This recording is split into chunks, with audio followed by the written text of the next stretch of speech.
Looking at global equities in March, we have markets up a little more than 2%. It has been a weaker start to 2022 and markets are still down around 5% year to date. But astonishingly, since Russia's invasion of Ukraine, we have markets up around 4%. It's also an interesting point to look at the market performance given it's 2 years now beyond the original sell-off in March 2020 from COVID. We have markets up around 90% from the lows, but also up around 30% versus the pre-COVID elevated market levels. So it's been an exceptionally good period for markets. Looking at sectors in March, most sectors rose, but energy was once again the best performer, rising a little more than 5%. And by far, energy has been the best performing sector year to date, up closer to 30%. And this is as the market thinks through future supply concerns, given Russia's pivotal place in global energy supply.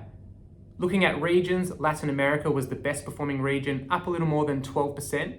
And again, some of these countries being large commodity producers will benefit from higher commodity prices, hence the better performance in the region. On the flip side of that, emerging Europe was particularly weak, falling a little more than 5%, as a lot of the countries there are in close proximity to the conflict and will be disadvantaged by that. If we think about what's been on investors' minds, it continues to be very elevated levels of inflation. And if we think about Russia's invasion of Ukraine, it has been the inflation shock on top of an existing inflation shock.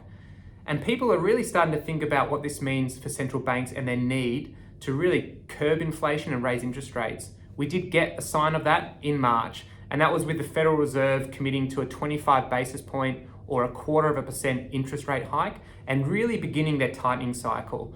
And investors are starting to think through how the economy will react to this hike in interest rates.